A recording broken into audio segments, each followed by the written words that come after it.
ডাক্তারবাবুর সঙ্গে অ্যাপয়েন্টমেন্ট হচ্ছিল কি এই হাসপাতালে? আগে একটা অ্যাপয়েন্টমেন্ট হয়েছে, এই দ্বিতীয়বার অ্যাপয়েন্টমেন্ট হলো। কালকে ভর্তি হয়েছি রাত্রিরে ভর্তি হয়ে আজকে সকালে বলেছে তোমার ড্রেস ফ্রেস পরে নাও, ইঞ্জেকশান দিয়ে গেল, পুশ করে গেল দুটো, গিয়ে ওখানকে একটা ইঞ্জেকশন পুশ করেছে, আমাদের ড্রেস পরিয়েছে, ড্রেস পরে তারপরে এতে নিয়ে অপারেশন রুমে নিয়ে গিয়েছে, নিয়ে গিয়ে 1 ঘন্টা বাদে বলে আজকে আর হবে না। সেই সকালবেলা থেকে সকালবেলাতে না খেয়ে আছি, আর ডাক্তারবাবু কোনো রকম দেখা করি। তারপর অপারেশন হয়েছে, অনেককে বলেছে যে শ্রীকৃষ্ণ মেডিকেলে যাও, ওখানে গেলে হয়ে যাবে অপারেশন। ওখানে তো পয়সা লাগবে না? ওখানে পয়সা লাগবে, আর উনি তো পয়সা পাবে, আর এখানে তো পয়সা পাবে, আমরা তো পয়সা দেবো না, আমরা সরকারি হসপিটালে করছি। এই হয়েছে আমাদের অপরাধ, আর কিচ্ছু না। পরপর আমাদের বিধায়কের একটা রেকমেন্ড করেছে আমাকে, তারপরে বিধায়কের রেকমেন্ডটা সুপারকে দেখিয়েছি, সুপার একটা রেকমেন্ড করেছে, তার সত্ত্বেও উনি কোনো রকম কোনো। কি ডাক্তারের নাম জানেন? ওই তো ডাক্তারের নাম হচ্ছে সার্জেন্ট, কি নাম জানি না। সার্জেন্ট? সার্জেন্ট তো অবশ্যই 9 নম্বর ঘরে বসেন। সার্জেন্ট মানে হচ্ছে যিনি কাটাছেড়া করে তাকে বলে সার্জেন্ট, কিন্তু সেই ডাক্তারের নামটা কি? উনি যে ডোন্ট কেয়ার আমাদের এই ব্যাপারে না, এটা আমি মানে পশ্চিমবঙ্গ যে মাননীয় মুখ্যমন্ত্রী আছে তার কাছে আমি আবেদন করছি যাতে এইরকম ডাক্তাররা রুগীদের যেন অবহেলিত না করে। কতজন আপনাদের আজকে 4 জন ছিলাম। 4 জনই চলে যাচ্ছে না? 4 জনে চলে যাচ্ছে। ছুটির কথা বলেছিল আমাদের, যদি অপারেশন না হবে তখনই বলুক অপারেশন হবে না, ঠিক আছে মেনে নিলাম, তাহলে 11টার সময় আমাদের ছেড়ে দিল না কাজ, আর সেই থেকে আমাদের আজকে না খেয়ে না দিয়ে আটকে আছে। কোন ধরনের পরিস্থিতি হতে পারে ডাক্তারকে? এবার এরপরে আপনারা সুপারকে সিওমএইচকে এবং রোগী কল্যাণ সমিতির চেয়ারম্যান অর্থাৎ বিধায়কের কাছে কমপ্লেন জানাবেন লিখিতভাবে? নিশ্চয়ই না জানালে তো ওরা তো বুঝতে পারবেন না। জানাবো, এইটা আমার ডকুমেন্টস আছে, লিখিত ডকুমেন্টস আছে এখানে। আমাকে 3টে চ্যানেল পরে 3টে ইনিশিয়েটিভ করলো, এই যে অপারেশনটা করতে, এই তো রিয়াকশনও হতে পারে আমার শরীরে, আর ডাক্তার এই অবধি কোনো দেখাই করলেন না। সকাল থেকে মানে ইঞ্জেকশন সব করেছে, ওটিতে তুলেছে?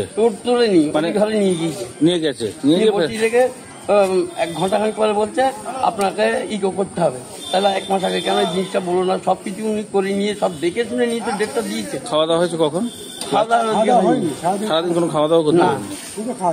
তো এখন বলছে হবে না? না, 11টার সময় বলেছে হবে না। ছুটির কাগজ এখন দিল। ছুটির কাগজও তখন দেয়নি? না, তখন আমরা বাড়ি চলে যাই, দিদিকে খাওয়া দাওয়া লিখিতভাবে জানাবেন তো অভিযোগ? আমি তো লেখাপড়া জানি না, কিন্তু উনি করবেন সেটা আপনি সম্মতি জানাবেন তো? একটা কথা বলি আপনার, সেটা হচ্ছে একদম ক্লিয়ার কাট বলছি, ঠিক আছে? ওই ওটি ইনস্ট্রুমেন্ট গুলো খারাপ হয়েছিল, আমি প্রথম নেটওয়ার্কের বাইকগুলো ক্যান্সেল করে দিচ্ছি। আর এরপর যদি কেউ কিছু বলে, আর ডাইরেক্ট আমার সাথে কথা বলতে বলবেন, ঠিক আছে? আর মানে আমার মিনিমাম কোনো প্রবলেম নেই ওটি গুলো ক্যান্সেল করার জন্য। না স্যার, আমার কথাটা বুঝুন। আমি যেটা বলতে গিয়েছিলাম মূলত, দেখুন আমরা তো কাউকে ব্লেম করতে পারি না যে আপনি এটা ভুল করেছেন।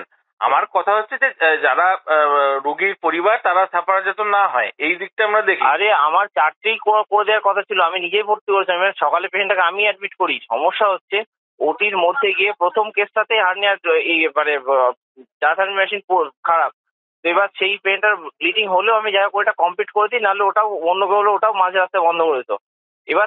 এবার মেশিন খারাপ হলে তো আমার কিছু করার নেই, লোকজন এটাই বুঝতে চাচ্ছে না। আমিও তো স্যার ওটাই, মানে ওটা জায়গাটা ক্লিয়ার করতাম যে আপনি যদি বলতেন আমি সুপার স্যারের কালকে বক্তব্য নেব, উনি বলছেন মেশিন খারাপ নয়, আপনি বলছেন মেশিন খারাপ। সব প্রবলেমটা হচ্ছে সুপার তো মেশিন খারাপ বললে তো সুপারকে জবাব দিতে হবে না এর কাছে কেন সারানো হয়নি, তো এই জন্য বলছে। তো ঠিক আছে, আমি ডিসিশন নিয়ে নিচ্ছি, আমি আর হসপিটালে কোনো ওটি করবো না, তো অসুবিধা নেই, ঠিক আছে? না সেটা করবেন না, আমার উদ্দেশ্যটা সেটা নয়, করবো না।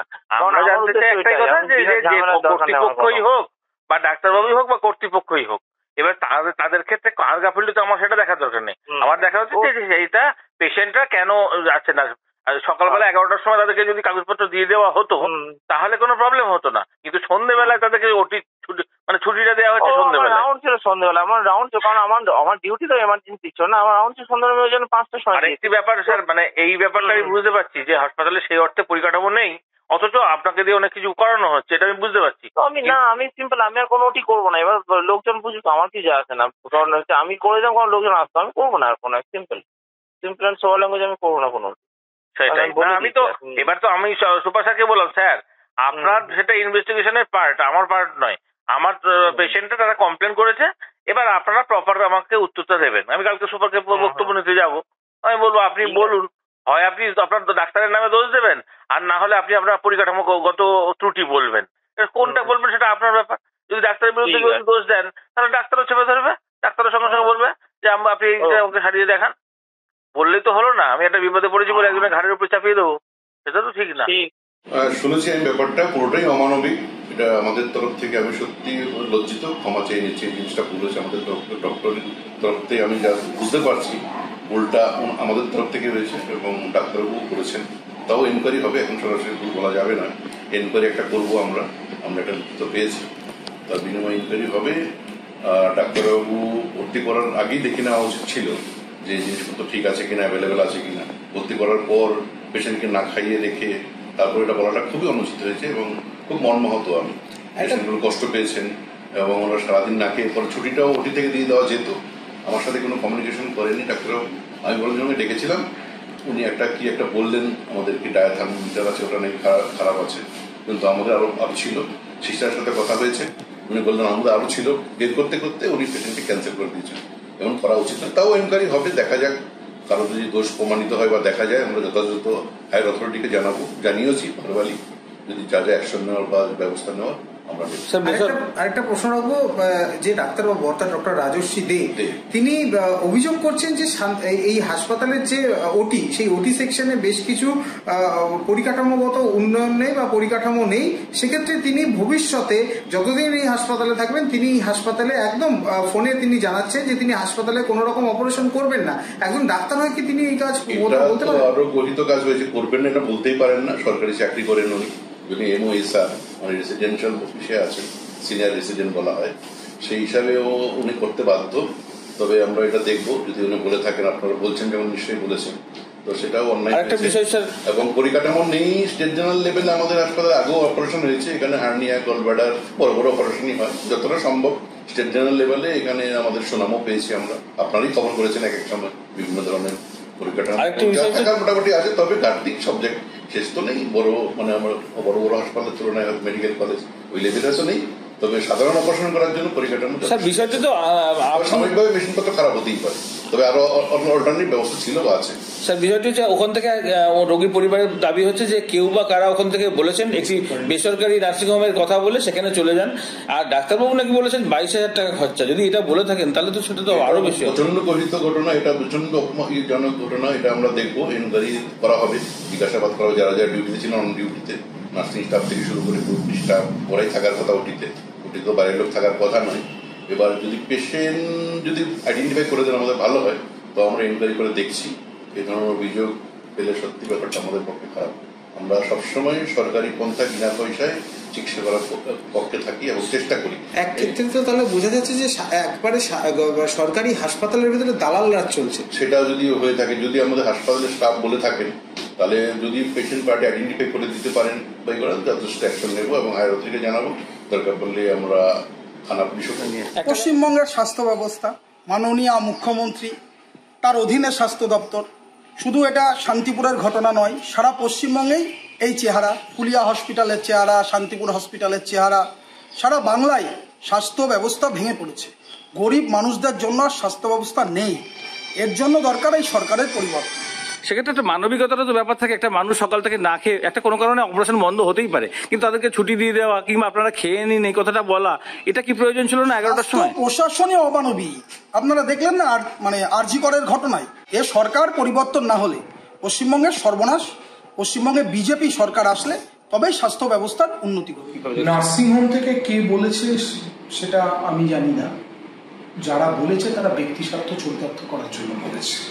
তবে কিন্তু সরকারি হাসপাতালে দাঁড়িয়ে না বলা যায় না। আমি তো বলছি, ওই জন্যই শব্দটা ইউজ করলাম, ব্যক্তি স্বার্থ চরিতার্থ। তার মানে কি? আমার স্বার্থ চরিতার্থ করার জন্য আমি এটা বলবো।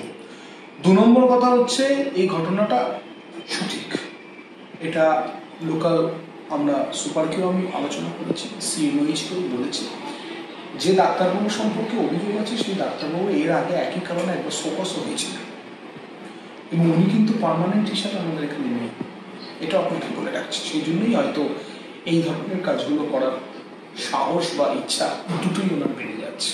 তাহলে আমি সিএমওইচের সাথেও কথা বলেছি, আমি বিষয়টা আপার লেভেলেও জানাবো। এবার 4 জনের বা অপারেশন 4 জনের অপারেশনের ব্যবস্থা আমি নিশ্চিতভাবে করবো, কারণ তারা আমার কাছে এসেছিল, কোনো অসুবিধা হবে না, এইটুকু আমি দায়িত্ব নিয়ে করতে পারি। তাদের অপারেশন যাতে সরকারিভাবে সরকারি নিয়মে সুন্দরভাবে হয় তার দায়িত্ব।